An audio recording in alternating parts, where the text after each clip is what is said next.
Olá, eu sou Camille, veterinária da Seres, e hoje vamos falar sobre a FeLV.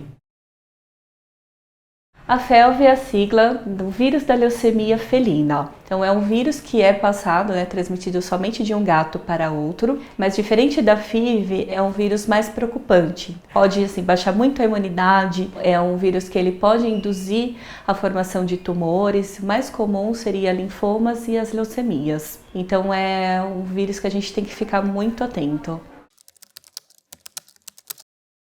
A FeLV não tem sintomas específicos, assim como a FIV, mas é importantíssimo, a gente testar todos os gatos, porque como é uma doença que não tem cara, e aí como baixa a imunidade, conforme vão aparecendo alguns sintomas, por exemplo, esse gatinho parou de comer, ou ele começa a ter febre, começa a ter às vezes diarreia, emagrecimento progressivo, então a gente acaba suspeitando também, mas para saber realmente se ele é positivo ou não também é com exames laboratoriais. Então o exame de triagem que a gente acaba fazendo primeiro é o teste rápido, que pode ser feito na clínica, e dependendo do resultado, da suspeita, existem outros exames, então como PCR, imunofluorescência direta, pulsão de linfonodos, ou de algum outro órgão, como a medula óssea, então depende dos sintomas, os sinais clínicos que ele está desenvolvendo para a gente investigar.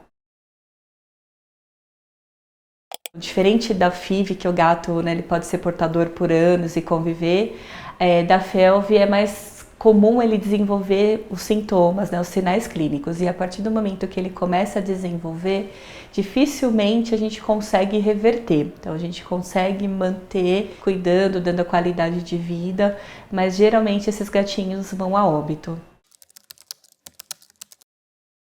Não existe um tratamento específico, acaba sendo um tratamento suporte, mas como é um vírus que pode, por exemplo, baixar a imunidade, então a gente pode usar imunomodulantes. É um vírus que induz a tumores, então dependendo do tumor existe a quimioterapia, pode dar uma anemia severa. Tem alguns agentes que são oportunistas, por exemplo, o micoplasma, que é uma doença que pode ser também transmitida pela pulga, então pode dar anemia, então dá para fazer a transfusão sanguínea. Então depende do que ele vai desenvolvendo de sintomas, a gente vai tratando. Um tratamento específico para o vírus a gente não tem.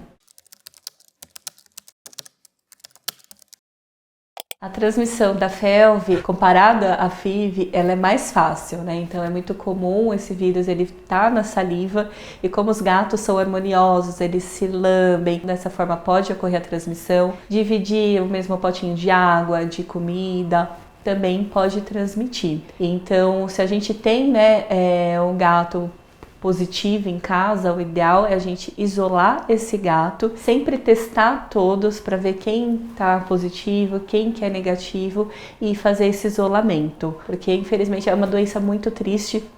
E a partir do momento que esse gatinho ele começa a desenvolver os sintomas, a gente sabe que ele pode ir a óbito muito rápido. A melhor forma de prevenção é sempre a gente testar.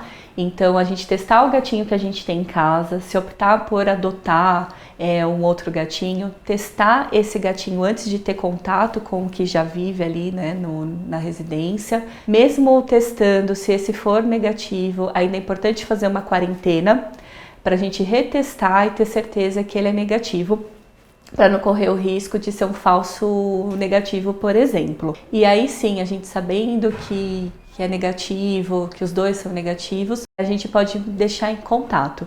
De qualquer forma, também é importante que não tenha acesso à rua, então a castração é importante porque a gente diminui o instinto de querer sair, às vezes brigar, ter contato com os outros gatos. Mas o mais importante é sempre testar todos os gatos, porque também, assim como a FIV não tem cara. É um lema, mas que é super importante, é o miou, testou.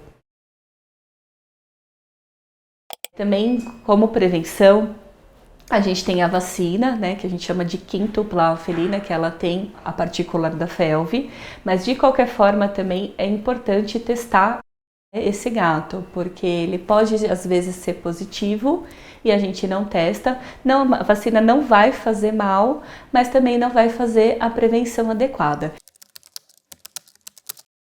Então a transmissão, então que a gente observa mais, que é o mais comum seria através da saliva, mas também pode ser pela transfusão sanguínea. Então esse gatinho que precisa de uma transfusão, é importante que seja testado, né? Então o doador seja testado antes, pela via transplacentária também, né? Então a mãezinha que ela é portadora, ela pode também transmitir esse vírus.